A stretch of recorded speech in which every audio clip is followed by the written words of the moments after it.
The Heartless Family.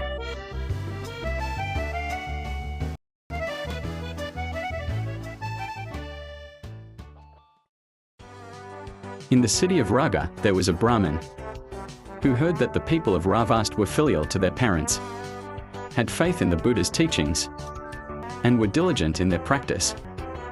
They also made offerings to the three jewels, Buddha, Dharma, and Sangha. Filled with admiration, he wished to travel to Sravasti to study and practice the Dharma.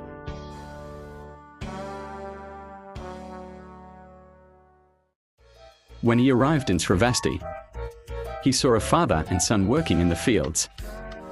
Suddenly, a venomous snake leaped out and bit the son, killing him instantly. However, the father showed no sorrow at all. He neither tended to his son nor shed a tear. Instead, he continued plowing as if nothing had happened, not even turning his head. The Brahmin found this very strange. Your son has just died from a snake bite, yet you don't seem sad at all. How can you continue working as if nothing happened? Birth, aging, illness, and death all follow the natural law. What good would grieving and wailing do? Do you not feel even a little sorrow? If I were to grieve to the point of not eating or sleeping, and doing nothing at all, wouldn't I be just like a dead man myself? By the way, are you heading into town? If you pass by my house, please inform my family that my son has died, and that they need only prepare a meal for one. Good heavens, how heartless! His own son just died from a snake bite, yet instead of mourning, he's still thinking about food. Such callousness.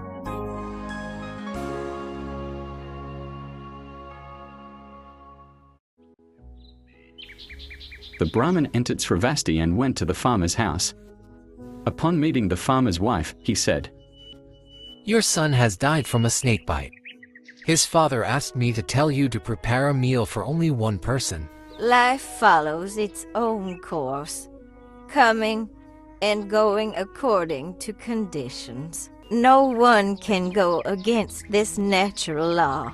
My son is no exception. Let his karma guide his rebirth. The Brahmin then delivered the news to the deceased son's wife. But to his surprise, she responded in the same manner. Outraged, he said to her, Your husband has died. Do you not feel any sorrow at all?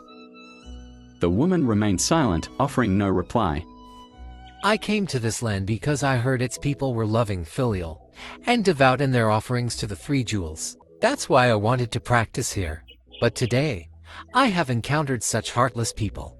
How can such individuals be worthy of following the Buddha's path? Perplexed, he decided to seek guidance from the great Buddha. The Buddha, already aware of his thoughts, gently asked him, Young man, what is troubling you? The Brahmin then recounted everything he had witnessed on the way.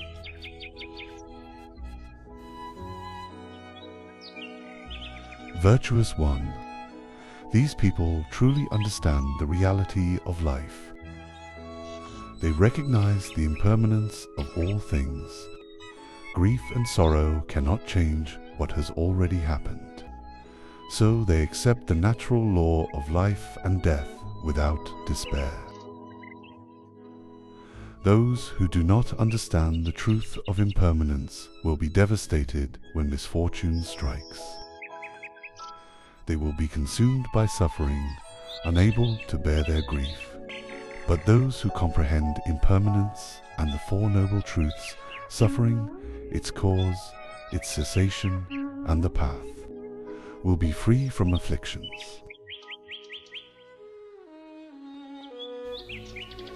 Upon hearing the Buddha's words, the Brahmin was suddenly enlightened. Ah, how ignorant I have been. I did not understand the profound truths of the Dharma. Now, thanks to the Buddha's teachings, it is as if I have seen light in the darkness. With deep faith, the Brahmin took refuge in the Buddha, the Dharma, and the Sangha. He accepted the 5 precepts and diligently practiced the path of liberation.